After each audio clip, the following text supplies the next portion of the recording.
Halo semuanya. Halo Agni. Terima kasih sudah hadir dalam press conference di film Selepas Tahlil. Pertama aku mau mengucapkan terima kasih untuk Beyond Studios, terus juga produser saya yang sangat cantik Mbak Ajeng, lalu juga ada Kak Taufan, terus juga penulis saya yang sangat handal Kak Monji, terus juga tentu saja sutradara saya yang sudah sangat kuat mengarahkan film kami dengan visi yang sangat kuat dan juga emosional. Terus juga seluruh cast yang sudah bekerja keras untuk film ini, terima kasih.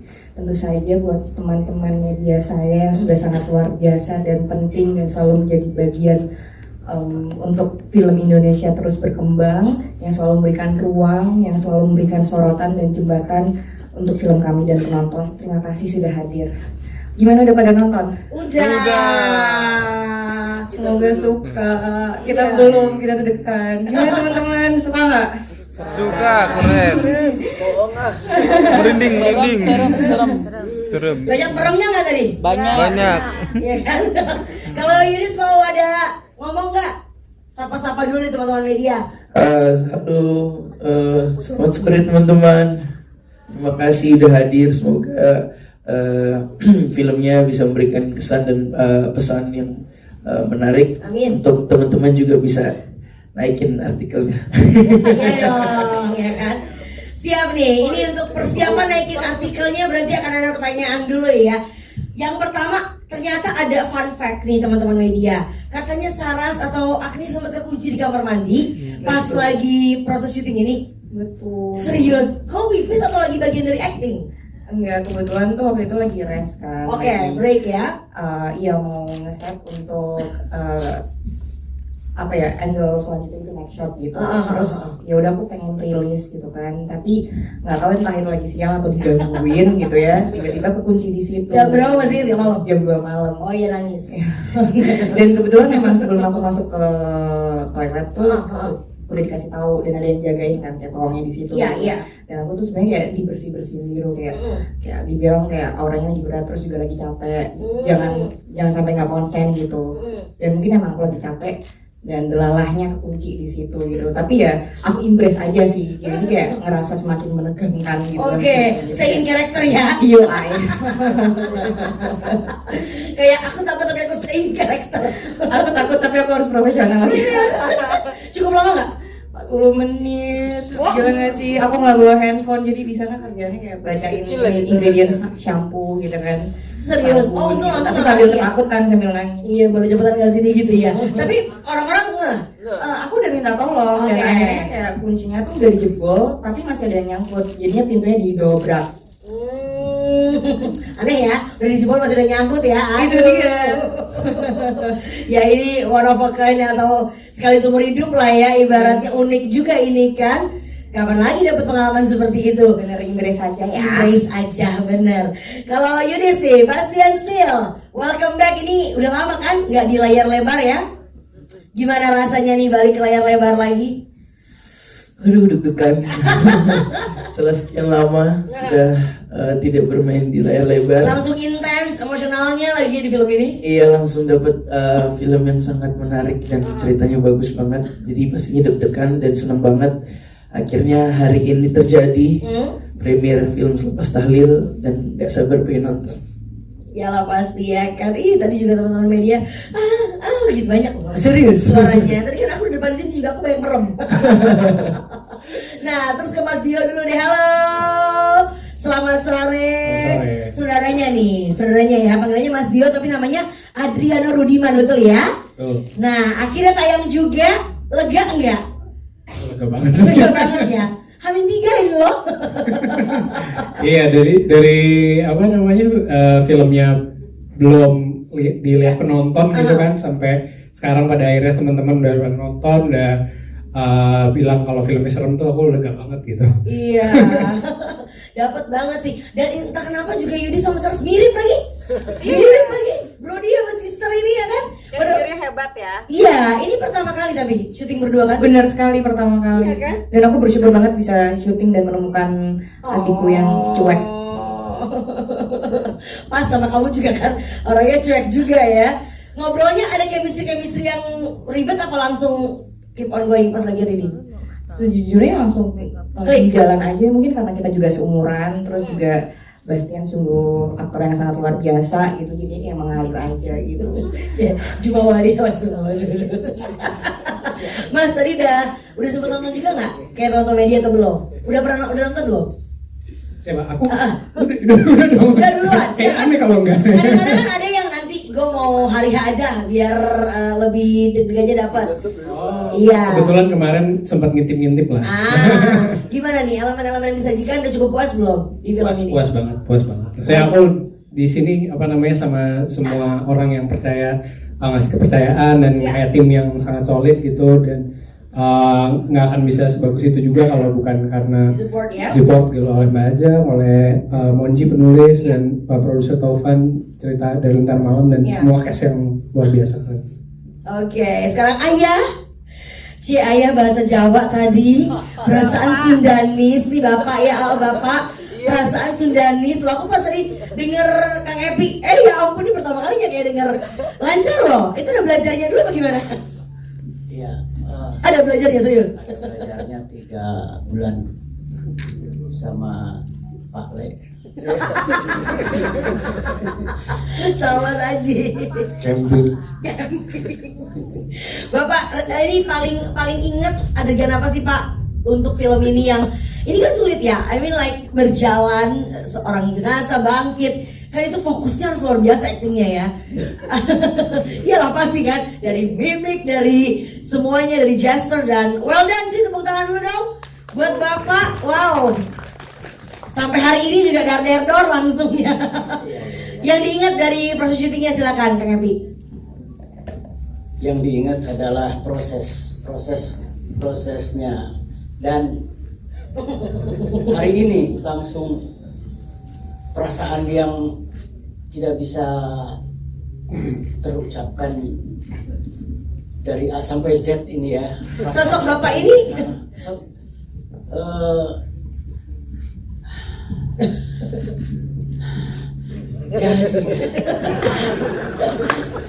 mau minum bukan, saya mau menyedot. Terima kasih teman-teman media ya. sudah hadir. Ini film pertama saya. Film pertama saya jadi jenazah. Jadi orang mati yang harus hidup. Iya benar. Emang jangan sering-sering sih kan. Iya. Menyakitkan sekali. Well done loh. Keren banget. Kirain gampang gitu ya. Ternyata bukan itu semuanya, tapi isi film ini yang membuat saya kayak beneran gitu. Begini rasanya mati yang menyimpan rahasia. Begini rasanya mati yang meninggalkan hutang perasaan, hutang pikiran, hutang kepada penonton. Saya takut ini membohongi, takut beneran. Aduh, sungguh emosional ini film. Thank you. Aku mau ini dulu. Milih ya. Ladies first ya. Ya Allah, benar. Don't ever tell your next move nih Kang Epi. Thank you, udah ngocingin saya. Iya, Thank you. Thank you udah jadi anak saya. Thank you. Saya nggak bisa berkata apa-apa ya. Saya cuma bisa mati. Aduh ini dalam banget, aku ketawa lagi ya ampun. Susah loh Kang. Itu tadi keren banget beneran. Bagus. Udah pokoknya jangan ragu dan semoga aja nantinya kita yang kehidupan aslinya nggak begitu ya, nggak meninggalkan banyak utang, nggak udah los aja gitu kan. Ini cukup relatable sama kehidupan Kang Epi apa enggak? Sama anak akrab atau memang jauh atau gimana gitu? Ya justru karena itu Oke. sangat relate sekali. Saya seorang ayah, punya anak, punya rahasia. Dan mudah-mudahan saya juga ini berpesan kalau saya benar-benar meninggal, kuburkan saya di Garut, Ya, di kampung kelahiran saya. iya Kang. Itu aja. Saudara-saudara dapat pesan ya dari Bapak ya. Panjang umur Kang Epi. Amin. Lalu ke yang cantik main dicium aja Bapak tadi nih Mbak Ajeng. Saya hilaf. Hilaf ya. Pak, mumpung masih hidup, mumpung Pak, ya kan ada kesempatannya. Mbak Ajeng, ini katanya mau ngundang 50 orang terpilih juga buat nanti pas premier. Iya. Wow, ada dalam rangka apa nih Mbak? Ini 50 orang ini siapakah, apakah mendengar podcast Lentera Malam atau memang fans movie freaks dari Cinema atau Beyond Studio? Oke, pertama aku mau bilang terima kasih Ya. sama teman-teman media yang udah datang hari ini. Terima kasih Mas Monji yang sudah membantu menyelesaikan ceritanya. Dio sebagai sutradara, kemudian Taufan produser, terima kasih sudah membuat karyanya penuh dengan kejutan. Terima kasih juga Mas Jamal untuk mempercayakan ceritanya ke Beyond Studio. Terima kasih Kang Epi, Bastian, Agni, dan Mas Aji yang sudah memainkan karakternya dan menghidupkan karakternya. Tadi sampai lupa tuh pertanyaannya apa. Mengundang 50 orang nih, 50 orang terpilih. Nah, oke. siapakah 50 orang ini? Jadi 50 orang ini kita buka ini panggilan terbuka ke para followersnya Beyond Studio, kemudian juga para fansnya dari cast gitu, dan juga Lentera Malam. Kenapa sih kalau misalnya kita undang itu? Karena sebenarnya kita percaya bahwa cerita ini bukan cuma untuk ditonton, tapi juga sebenarnya untuk bisa kita rasakan bareng-bareng bersama-sama. Dan juga ini sebagai salah satu bentuk apresiasi kami terhadap para terhadap para halayak yang juga telah mensupport kami, mensupport film Indonesia, mensupport cast-castnya, mungkin para fans gitu. Dan ini adalah bentuk apresiasi dari teman-teman selepas tahil gitu. Iya. Wah, jadi memang udah ini ya, banyak yang excited juga dan very much excitement untuk film dari selepas tahil ini, karena mungkin udah ada podcast, udah ramai banget yang dengerin juga waktu itu ya kan. Saya sebagai salah satu yang suka dengerin juga Mas, walaupun saya skip kadang-kadang saya takut ya kan. Saya juga. Ya kan, tapi ketika divisualisasikan cukup puas nggak Mas Jamal? Jujur sangat-sangat puas ya, apalagi ini adalah IP pertama kita yang dijadikan film oleh Cinema dan juga Beyond Studio. Terima kasih banyak sebelumnya. Jadi kita tuh makin bangga karena bisa imajinasi kita tuh jadi dikembangkan gitu, divisualisasikan gitu. Seperti itu sih. Jadi dari hanya audio Ya betul. menjadi visual ya. Betul. Ini pertama kalinya ternyata. Pertama kali ya, ini film pertama. Wow, jadi sebuah kebanggaan buat Beyond Studio dan Cinema juga, dan yang pasti untuk Lentera Malam ya. Oke, dan sekarang aku mau nanya sama Mas Dio, susah nggak nih mendirect beliau yang ada di sini? Awalnya ekspektasinya susah, tapi justru mungkin karena akunya lebih kayak kaget gitu, maksudnya bekerja dengan nama-nama besar ini gitu ya, dari Kang Epi, dari Bastian, dari Agni, Mas Aji, dan awalnya kirain bakal kayak wah gimana nih ya sebagai saudara debutan gitu, nervous gitu kan, tapi ternyata proses jauh lebih mudah malah, karena ceritanya kan cukup jelas gitu ya, mengenai kakak beradik dan seorang ayah gitu, dan seorang paman yang masing-masing punya sejarah gitu ya, dan itu kita eksplorasi dengan ngobrol gitu, ngobrol mengenai background karakter, mengenai cerita sebelum ceritanya dimulai di sini gitu. Karena kita mengeksplorasi bagaimana perasaan-perasaan kayak kehilangan dan juga kayak unfinished business antara ayah dan anak tuh gimana gitu. Dan karena dari proses ngobrol itulah akhirnya jadi lebih dapetin gitu. Ya. Kalau dari Bagas sama dari Bagas lagi dari Sarah sama Yudis. Nah, ada ingat gak directnya Mas Dio gimana? Direct ini pertama kali kan kerja sama Mas Dio, bener gak? Hah? Iya. Pertama kali kan? sama Pak Dio. Apa pertanyaannya? Gimana rasanya? Senang. Kalau beliau bilang aku debutan padahal tapi beliau luar biasa. Nah kalau dari tidak seperti Bastian? debutan ya. Tidak seperti debutan ya. Senang Pak Dio ini salah satu sutradara yang menurut aku kreativitasnya sangat menyendiri, maksudnya sendiri ya. Suka ada ide-ide yang kayak saya aja nggak kepikiran, tapi dia bisa pikirin itu, bisa kepikiran. At the moment. Iya.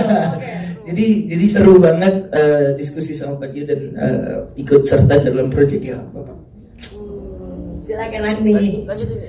Kalau buat aku Mas Dio, kan Dio tuh luar biasa sih gitu, dan apa ya, Dio tuh punya sensitivitas untuk mengambil adegan horor yang sangat menurut aku luar biasa gitu.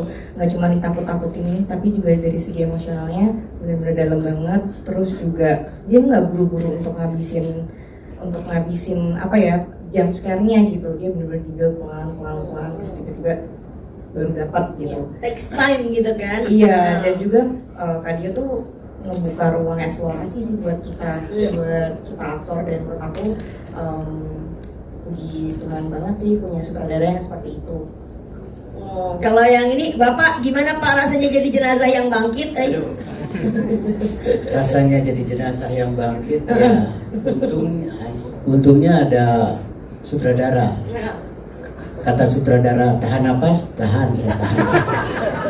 Itu paling susah sih. Ya, paling susah. Saya bekerja sama dengan Pak Dio, ini sangat happy sekali.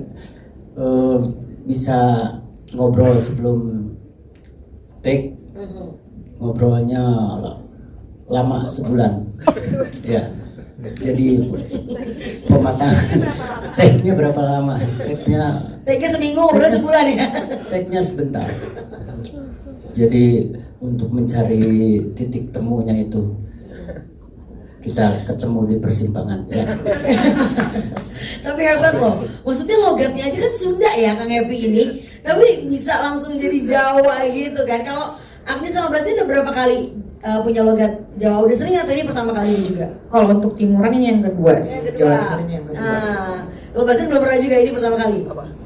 Logat Baru banget. Baru banget. Ada tantangannya nggak? Susah ya ternyata logat Jawa tuh modoknya beda-beda, maksudnya ada Timur Jawa Tengah, pula. ada Jawa Timur. Jadi suatu pengalaman yang baru, karena jujur memang sempat belajar logat-logat tapi jauh-jauh. Iya. Ya, Timur, terus kalau enggak ya Sumatera, terus tiba-tiba harus Jawa tuh agak shock juga. Ternyata lebih rumit logat Jawa dibanding Timur Sumatera gitu. Tapi keren nih Sulawesi. Bastian di tongkrongan keren nih, bisa bahasa Nusantara nanti. Iya, jadi semuanya bisa. Loh, ya kan? Tapi Oke. seru. Terima kasih Bastian. Sekarang mau ke Pale. Halo Pak, Mas Haji ya, aku panggilnya ya. Mas Haji juga tadi cukup intens. Aku juga nonton ya. Cukup intens juga scene-nya gitu. Ada hal berat nggak selama syuting Mas Haji? Selain ngajarin logat Jawa ke Bapak. Hal beratnya hal yang mudahin yang puasa. Soalnya lagi puasa syutingnya. Serius? Oh my god. Syuting mah sama aja lah ya, semua itu nggak gampang atau susah ya.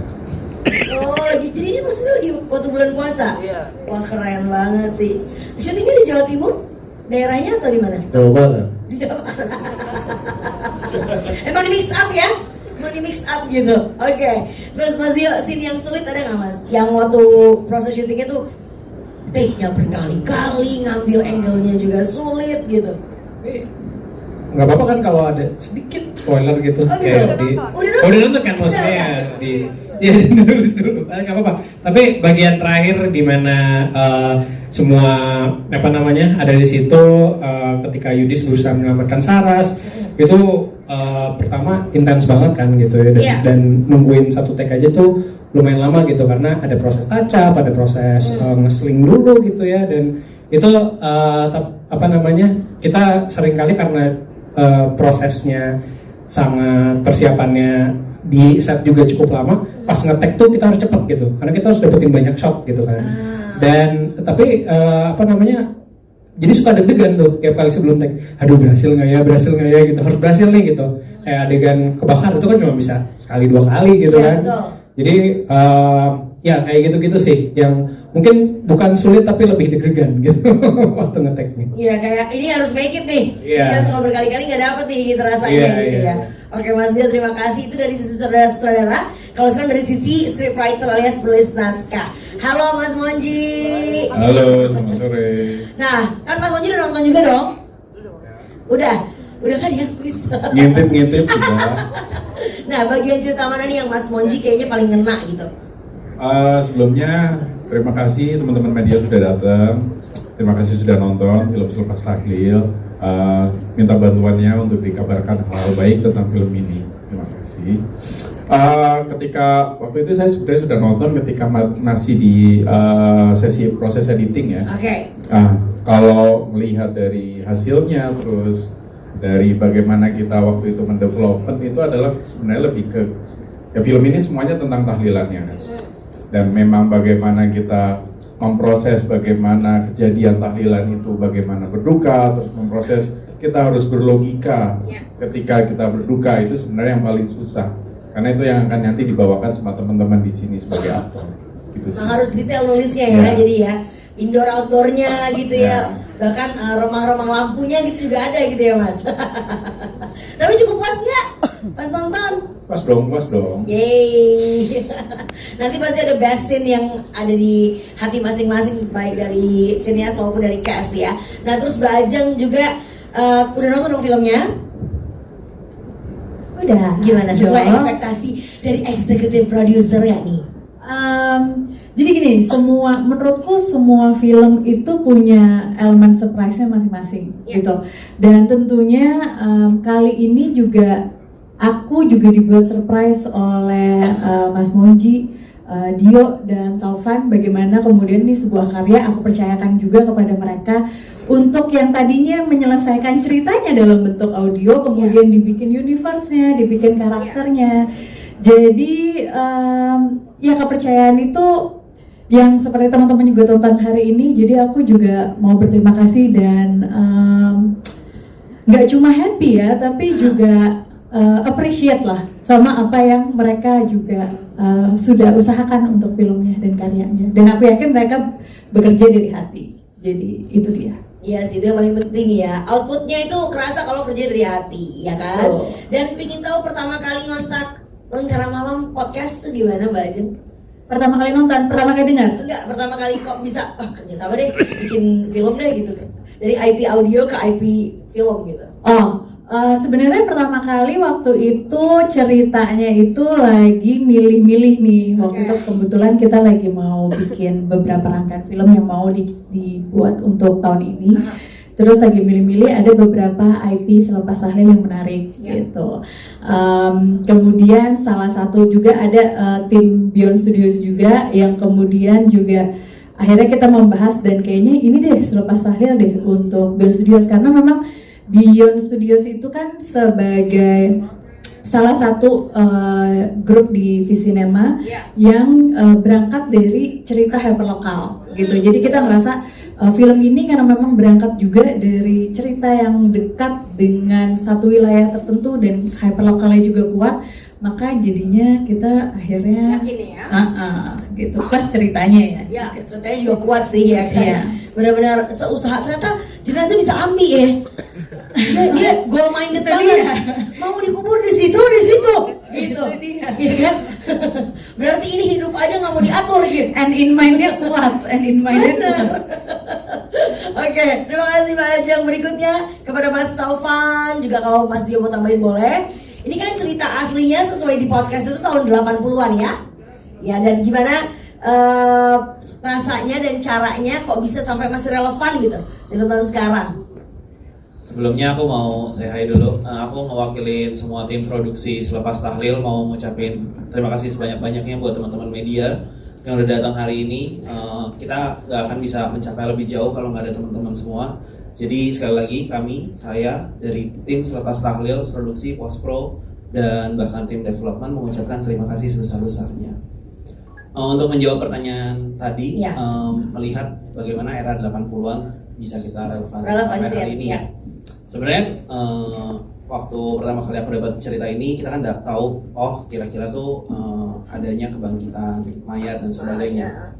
Terus akhirnya aku ngobrol pertama tuh sama Monji tentang apa ya sebenarnya korelasi yang bisa kita ambil dari tahun 80 sampai hari ini. Sebenarnya kita sebagai manusia tuh punya kolektif pengalaman seperti apa atau ketakutan seperti apa. Dari situ kita menemukan kalau kehilangan tuh gede banget. Nah, karena kehilangan tuh jadi sesuatu yang selalu relevan dari tahun ke tahun. Itu yang pertama jadi kunci untuk bagaimana kita menekankan bahwa kehilangan ini harus besar banget di sini. Makanya poinnya di situ dulu. Makanya mungkin kalau teman-teman lihat di Selepas Tahlil tuh dramanya cukup besar di awal. Karena kita butuh bangunan itu untuk mendeliver semuanya. Baru akhirnya kita ngobrol sama Dio, kita punya nggak nih kesamaan visi terhadap kehilangan ini.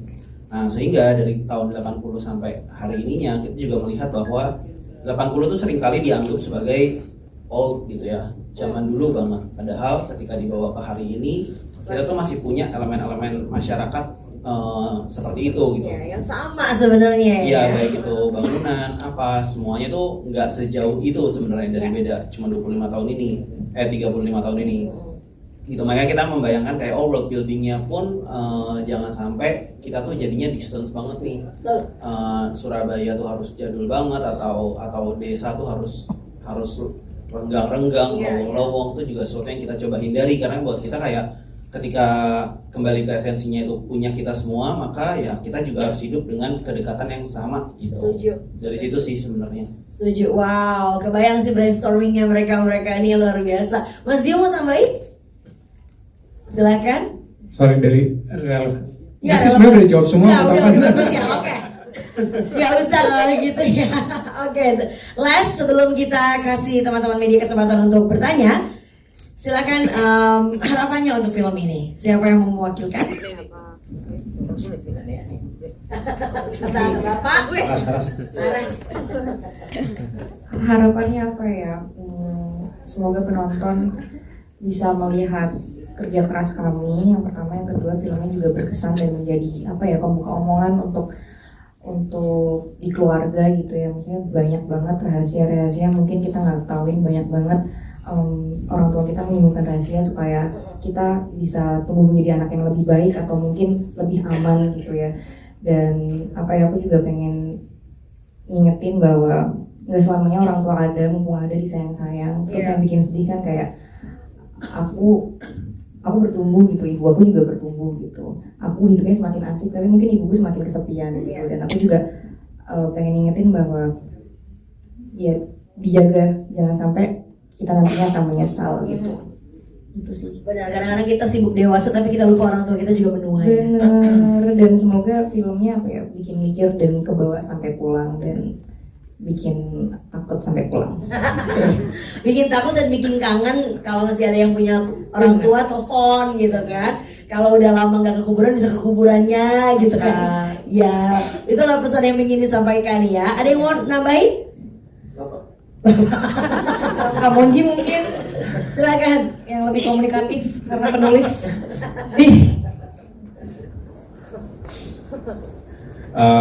Mungkin kurang lebih sama seperti Agni sih. Ya. Jadi lebih ke di antara rasa duka yang kita pengen disampaikan di film ini, sebenarnya itu ada momen-momen yang sebenarnya kesempatan kecil, waktu-waktu yang terbatas itu mungkin harus menjadi sesuatu yang berharga. Ya. Supaya kalau ada di film ini mempunyai rahasia-rahasia itu mungkin bisa terungkap dan justru mungkin menjadi mendekatkan antar keluarga. Mungkin di situ sih. Itu poinnya ya. Terima kasih banyak. Dan sekarang saat teman-teman media yang mau bertanya, silakan. Oke, di mana yang sudah pegang mikrofon? Oke, boleh pinjam mikrofon. Silakan. Aku dong. Yang mana? Silakan. Boleh yang ini, yang depan boleh, yang belakang boleh, silakan. Ya, halo. Terima kasih. Oke, Mas Dio silakan Mas. Mas jangan sampai menyesal dan setiap jenazah Setiap jenazah punya rahasia yang pertama. Besok-besok kayaknya head of marketing ikutan preskon juga. Oh boleh Kak Iqbal maju. Mungkin. Kenapa Bu jadi Bu? Kak Iqbal. Jadi apa ya? Sebenarnya yang menarik dari film ini juga adalah film ini tidak hanya sebagai sebuah film horor, film ini tidak hanya menampilkan jump scare, tapi juga bagaimana bisa berpesan, bagaimana punya elemen kedalaman tentang emosi. Nah, tentu kan kematian tuh sesuatu yang tidak bisa terelakkan gitu ya. Dan mungkin kayak tadi Kang Epi juga bilang gitu bahwa awalnya setiap orang pasti punya rahasia gitu. Jadi berangkat dari situ setiap jenazah punya rahasia. Tapi kemudian seiring berjalannya waktu dan terasa dari filmnya adalah bagaimana kita sebagai anak gitu ya kan, sebenarnya ketika meninggal anak itu pasti keinginannya adalah untuk menguburkan orang tuanya dengan layak gitu kan. Dan ternyata begitu pas ada rahasia adalah mungkin sebagai anak, dan ini juga menjadi pengingat buat kita bahwa mungkin sebagai anak atau lingkungan sekitar yang paling dekat gitu ya, juga harus atau juga punya awareness untuk berkomunikasi dan membuka lebih banyak ruang gitu untuk akhirnya ya tadi supaya bisa bicara jangan sampai menyesal gitu. Jadi tadi Agni juga udah sempat mention jangan sampai nyesal nanti kalau misalnya masih punya orang tua, sering-sering ditanyain, sering-sering ditelepon. Jadi itu yang akhirnya secara narasi sebenarnya ini kita sudah pikirkan dari awal untuk kemudian seiring berjalan waktu film dan ceritanya kita paparkan, hashtagnya juga lebih dalam gitu. Jadi lebih kayak ngingetin gitu ya Bu ya. Betul. Jangan sampai menyesal gitu. Ya supaya lebih masih apa ya, terasa berhubungan sama yang masih hidup juga. Kalau setiap jenazah. Karena kan di filmnya banyak kejadian-kejadian yang jadinya disesalin gitu. Jadi pengen ngingetin penonton bahwa jangan sampai ini terjadi gitu, jangan sampai lu menyesal gitu. Banyak nangisnya lah, tapi kan udah percuma gitu kan ya. Tapi ini bagus ini. Lebih simpel, ya lebih jelas. Yang hidup juga, ya benar lagi banyak unfinished business yang kadang nggak kita sadarin gitu kan. Oke, awas lo, jangan sampai nyesel. Udah dong, udah yatim. Udah duluan. Gak apa-apa tapi gak ada yang disesali, tinggal rawat kuburannya ya kan. Silakan Mas Dio. Iya, sebenarnya gini sih, sebelum ke situ aku ngejawab kalau proses aku juga sebagai saudara tuh percaya kalau ketika bikin film tuh kita kolaborasi. Iya gitu, betul. Dan ada banyak sekali insight-insight yang bisa selama prosesnya pun kita serap gitu. Entah itu dari cast, dan kebetulan kalau ngomongin close up gitu ya, itu juga sesuatu yang hasil kolaborasi aku sama Taufan gitu. Wow. Sebagai produser kan juga urusan kreatif gitu kan. Yeah. Dan pada saat itu juga sesuatu yang kayak gimana kalau kita treat kayak gini juga gitu. Dan salah satunya tuh yang close up, yang mata terbelah-belah itu pun juga salah satu hasil brainstorming saya sama Taufan gitu.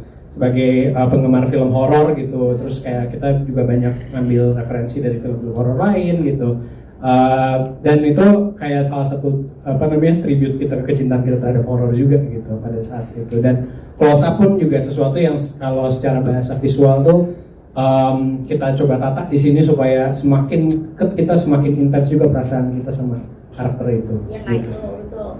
Kayak jadi satu. Buat tambahin dong Mas Taufan. Aku ada fun fact soal apa si tuh? mata gitu.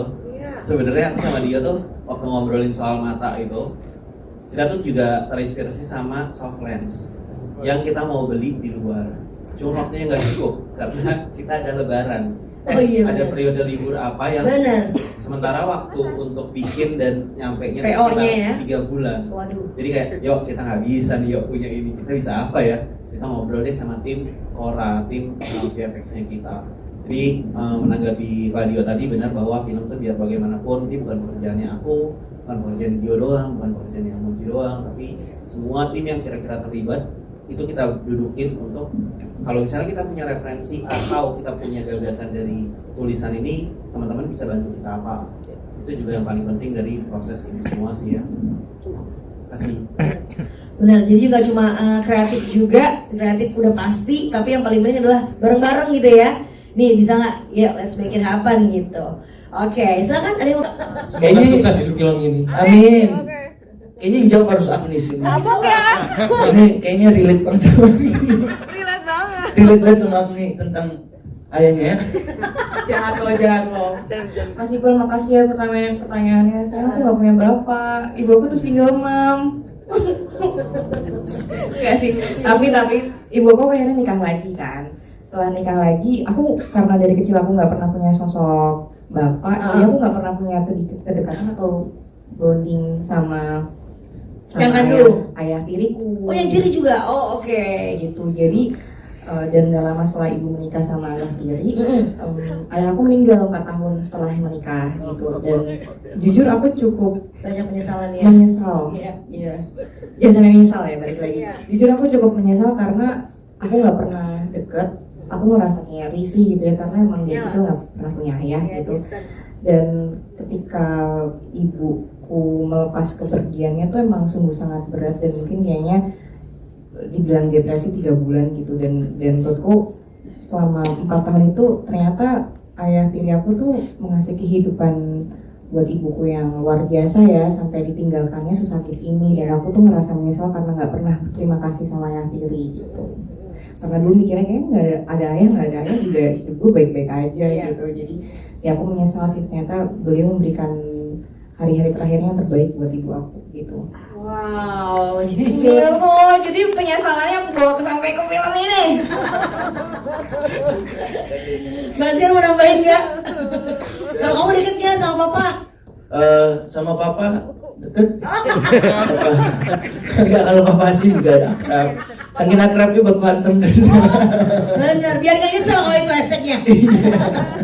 Semuanya diutarakan. Pastilah ngelihat coba untuk melihat di kehidupan nyata terus diadaptasi ke film gitu. Dan ya untungnya biasanya akrab sama papa, jadi banyak beberapa scene juga yang aku coba cerminkan ke kehidupan nyataku untuk ke bapakku yang di sini. Gitu mas. Ya, Bapak, kalau bapak apa? Bapak tahlil tenawan. Tahlil tenawan gitu Pak. Ini teman saya nanya dari IG. Oke. Dari IG. Ke IG nah, awalnya sampai ketemu di sini masih nanya ini aja. Baik, tahlil menurut etimologis. Duduk nih gue nih ya. Panjang nih kayaknya. Panjang ya. Kebetulan di sini saya sebelum judul selepas tahlil ini pasti bakal ada pertanyaan selepas tahlil, entah itu pertanyaannya seperti hanya bertanya apa artinya tahlil. Ya biar untuk langsung menjawab, ini saya kebetulan produser saya itu dari pesantren. Tolong dijelaskan. Mas Sofan. Tolong dijelaskan. Mas Sofan bener dari pesantren. Ya Allah kilatnya. Enggak. Arti tahlil itu apa? Apakah arti tahlil? Mau aku cari di Wikipedia dulu. Iya. Tanya Meta apa? Ya sebenarnya tahlil kan bisa dibilang sesederhana dan seagung itu ya. Dia penghormatan terakhir sebenarnya sih. Iya, bukan itu kayak ya la ilaha illallah gitu. Tahlil kan ketika di tahlil kan panjangannya ya la ilaha illallah gitu. Tidak Tuhan selain Allah. Sehingga ya itu sih sebenarnya kalau pertanyaannya tahlil itu apa? Tadi itu ya. Sudah terjawab mas. Iya, Saya bantu. itu artinya. Iya itu ya mas ya. Kalau tahmid, alhamdulillah. Alhamdulillah. Tapi tidak nanya apa itu tahmid. Enggak. Enggak. Udah pak. Udah. Iya pak. Coba tahlil lagi. Tahmid. Takbir. Takbir, Allahu Akbar. Itu takbir. Iya. Ada tahlil, tahmid, takbir. Takbir, iya. Udah tak dipanjang-panjang lagi ya. Oke, berikut ya. Oke, yang mana? Masnya. Itu ujung keduluan. Yang ini mana? Yang baju abu-abu ya? Iya betul. Silakan, Bentar, gua boleh bertahan. di estafetkan mikrofonnya. Terima kasih.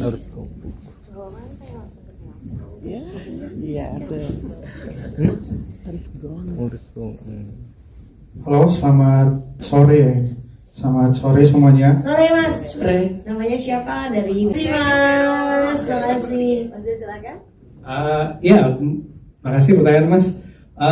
Jadi sebenarnya tadi balik lagi ya, kayak sebenarnya aku ngelihat posisi sebagai sutradara tuh apa ya? Aku setuju dengan kayak tagline-nya sebenarnya lebih kayak sebuah karya itu kayak bukan cuma nama aku doang harusnya dipampang gitu ya. Itu nama banyak orang gitu. Dan kalau dari art director terus kemudian ke sutradara tuh aku ngambil esensinya adalah itu proses kolaborasi juga gitu. Dalam arti seorang sutradara tuh tentu harus make a call, harus punya visi, tapi at the same time juga harus memberikan ruang gitu untuk idea gitu. Dan waktu pengalamanku jadi art director pun itu sesuatu yang kayak aku dituntut juga untuk nggak cuma nyediain sesuatu tapi juga memberikan ide aku gitu.